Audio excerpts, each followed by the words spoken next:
Hi there. Good evening, everybody. I want to welcome you all here to the Prog Monster. My name is Murph. I'm the host of this show. So, we're here to do one of the mini episode series that we normally do on Tuesday night. This is a series that me and Ben put together. He comes up with the kind of topic, and I kind of answer it. That's basically how we go about it here. So the topic for questions 2, which is the episode we're talking about here, is the 10 greatest losses in rock history.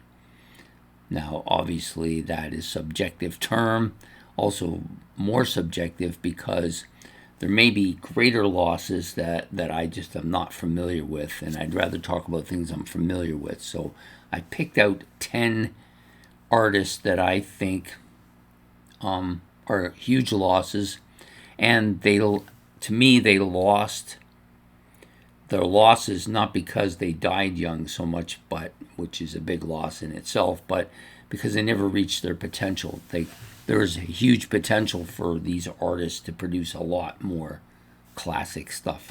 So I've picked out 10 of them. If I didn't pick out one that you liked, I'm sorry. I can only pick out the ones I know about, so that's pretty much how it goes. But if you have an artist that you think is one that definitely qualifies for this, then you can bring it up in the comment sections at the end if you want. So like I said, I've picked out 10. They're not in any particular order. They're all, to me, very important to rock history. And all of them, I think, passed before they reached their zenith or their maximum point, or maybe the group that they were in kind of went down after that when it could have soared even higher. Okay, so the first one, we're going to go with an artist that is fairly new to me as far as artists go. I mean, I had heard of them before, but when I say new to me, I don't mean like I hadn't heard of them before. Obviously, I've heard of them, but I never really followed his music much and didn't really understand. You have to actually listen to somebody to really get a real feel for what people are talking about when they say the guy's great. And the artist I'm talking about comes from this band, Chicago Transit Authority, or Chicago as they became known. And we're talking about Terry Kath, the legendary guitar player for this band. So I heard about this guy years ago, but never really followed it because I wasn't really into this music. And then as I got into this channel and started going along, I've watched lots of similar channels, and they talked about this guy, so I decided I would jump in. So I have 3 Chicago albums, the first 3, I think. Or maybe the first, I think it's this one, the third one, and the 6th one. I think those are the 3 I have. Anyways, what struck me, and I picked this album for a reason. It struck me how amazingly gifted this guitar player was. Fantastic guitar stuff here. I can see why Hendrix was influenced by this guy. Just absolutely incredible stuff on here. And, I have to say it's a big loss. He died when, I think he was about 31 when he died. And they could have produced so much more greatness. Like he might have went on his own and done his own thing. You don't know, right? Or they could have kept Chicago soaring at the heights that they were. I'm not sure how it would have went for him. But a huge talent was lost when he passed. I think it was a shotgun. He killed himself by shotgun. I think that's what happened. It was an accident. Anyways, so that's my first choice, Terry Kath. I'm not going to go on too long about any of these, otherwise this episode will go on forever.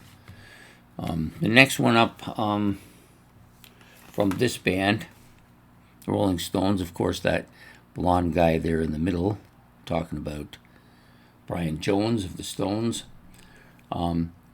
He got heavily in drugs, and then they found him dead in the pool. Nobody really knows. There's always all kinds of stories about how he died. I'm not here to discuss that. But he was very young when he died. Was he part of the 27 Club? I think he was. That's young to die, and he was having a bit of a falling out with the Rolling Stones at this period of time too. When just before he did die, I think they actually kicked him out of the band. So maybe he would have went solo. Would have been interesting to see where he would have went with that if he could have gotten himself together. That's the whole thing with these guys. They died for a reason. If he could have got himself together and went solo or did his own thing on his own, who knows where he would have went. He was a very well-schooled multi-instrumentalist, had lots of talents. I don't think he could have wrote his own music, because most of the music writing here was done by the beauties here, the two beauties. And he would have probably, maybe a guy with that talent could have maybe formed a super band with some other guys that would have produced some fantastic music, I'm sure, with him playing the guitars. So I always wondered where it could have went if he hadn't have died. Obviously, he would have produced more children too, because he had 4 or 5 of them in such a short period of time. Definitely. So Brian Jones is my choice here from the Rolling Stones. Next up, from Lynyrd Skynyrd. This is their debut, from Ronnie Van Zant. A lot of their big hits early on, he was the writer for. If they could have stayed together and made more hits, maybe this band to me is a iconic rock band. But they could have become a super band if he could have stayed with them. He could have kept writing more material. He had a great voice. Just to me, very very important guy who died too young, in my estimation. Could have went on. Maybe he would have went solo and done some other stuff that would have been just equally as phenomenal. So that's my number 3, Ronnie Van Zant. Next up, one of my favorite musicians, a guy whose voice I absolutely love, a guy's style I absolutely thought was fantastic. And I think he went out at the top of his game too. Like he passed away early in his 30s, talking about Phil Lynott, a great vocalist for Thin Lizzy. They had some great albums. The last album they made with him, which was Thunder and Lightning. I mean, a guy like that is only in his early 30s. They could have went on another 20 years and produced some superstar albums. Maybe this band might have gone on to that legacy status that so many bands of that era did. To me, they're a legacy band, but they never quite made that jump to the next level. And I think if he could have dealt with his issues, maybe they could have soared even higher and become one of those bands. My guess is they probably would have, as they were making leaps and jumps. Their last 2 or 3 albums were fantastic. So, yeah, Phil Lynott, Thin Lizzy. Next up, everybody knows where I'm going now. Of course, The Who. The Who, this was their last album with him, sitting there with the chair back facing us. Keith Moon, legendary drummer of The Who. Legendary rock. Like, so many stories about this guy. And he was just trying to get himself sober at this time too, like trying to get his act back together. Now, if he could have survived, maybe The Who would have continued making some of the best albums ever. Who knows where this band could have went.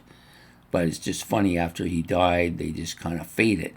They just dropped off. They did a couple of albums that were mediocre and then just disappeared as Pete Townsend went solo.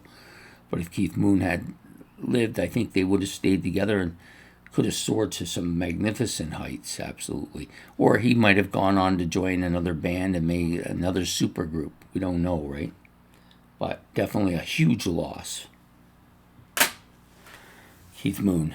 Next up, more of a pop soul, not pop folk type artist, but I love this woman. talking about Karen Carpenter. She has an outstanding voice and great drummer too.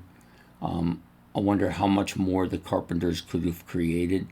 Maybe she would have went and done some of her own stuff on her own. We don't know, or she could have joined some other group of musicians and made like a superstar group or something like that. You don't know, man, but she had one of the best voices in rock at that time period. So Karen Carpenter. Next up, another drummer, another fantastic drummer, gone way too early and put a lid on a band that we never thought would ever happen, and that's Led Zeppelin's drummer, John Bonham. So Zeppelin put out albums in the late 60s, early 70s. Just had put out another album that did well. I always wondered where they would have went if they had stayed together, the four of them. My guess is they would have been like most of the rock bands entering the 80s and would have went a little bit more commercial. We don't know. Maybe John Bonham, maybe Zeppelin breaks and John Bonham goes off and joins another band. Maybe he eventually joins The Who, replace Keith Moon. Then we get something completely different, right? You don't know. Could have happened.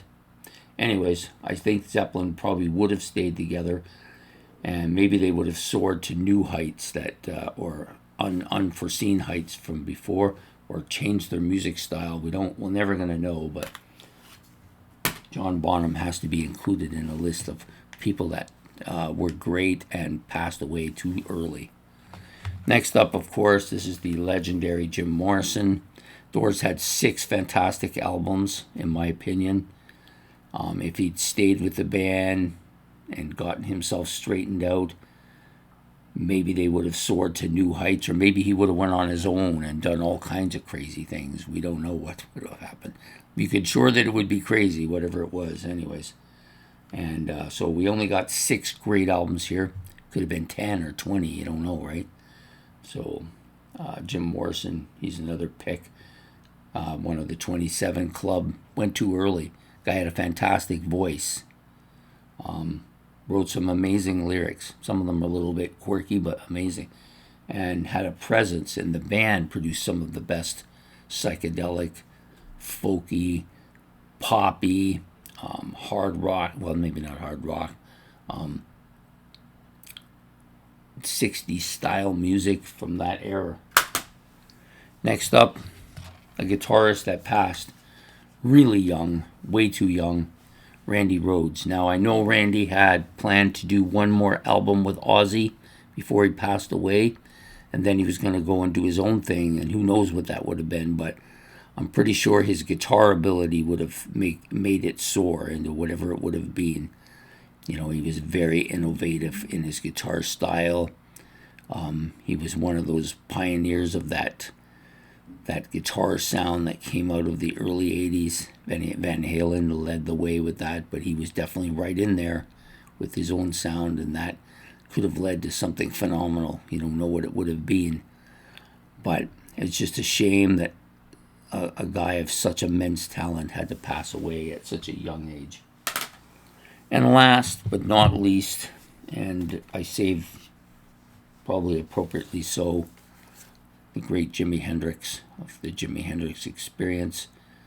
Such a short career, soared very high with his career, was the talk of London. Everybody wanted to know him and wanted to see him if he could have overcome some of the issues he had, and maybe the abuse that was put on him. Maybe he would have soared even higher.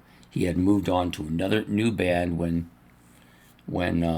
he passed. Who knows where they would have went? And he was such an innovator too. Maybe who knows where his innovations would have taken the guitar. Maybe he would have ended up in a supergroup like he was talked about joining Emerson, Lake and Palmer. If he had joined them, imagine the style of music they could have come up with. Unbelievable. And this guy, a legend, many consider the greatest guitar player of all time. Maybe he would have cemented that style. And then we get people that will argue, say, hey, it wasn't that great. There's lots of people who can do that. Yeah, but nobody was doing it. Nobody was doing it when he was doing it. And you know, maybe he would have developed something else completely different. He was way ahead of his time and probably would have been one of the great innovators of rock music. So I saved Jimi Hendrix for the end because I simply think that he is the biggest loss in rock history, in my opinion. Okay, so that's it for the episode. Please like and subscribe. I will give you the artist back again in case I know there's some people that like to get the stack again. So, talking about Keith Moon of The Who, Phil Lynott, bass player for the Thin Lizzy. Sorry, not these Thin Lizzy, Thin Lizzy. Ronnie Van Zant, Leonard Skinner. Brian Jones, Rolling Stones. Terry Kath, Chicago. Jimi Hendrix of the Jimi Hendrix Experience. Randy Rhoads from Ozzy Osbourne.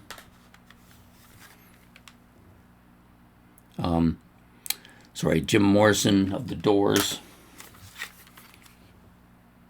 John Bonham of Led Zeppelin. And Karen Carpenter of The Carpenters. Those are my picks for today. I hope you've enjoyed this episode. Please hit the like and subscribe. And if you want, you can leave your picks, if you want to put your own picks in the comment section below, or you can discuss any of the picks that I picked, or you can mention any of the things that you think these guys could have achieved that maybe I missed out on. Anyways, take care, have yourself a good evening, and goodbye here from the Prog Monster.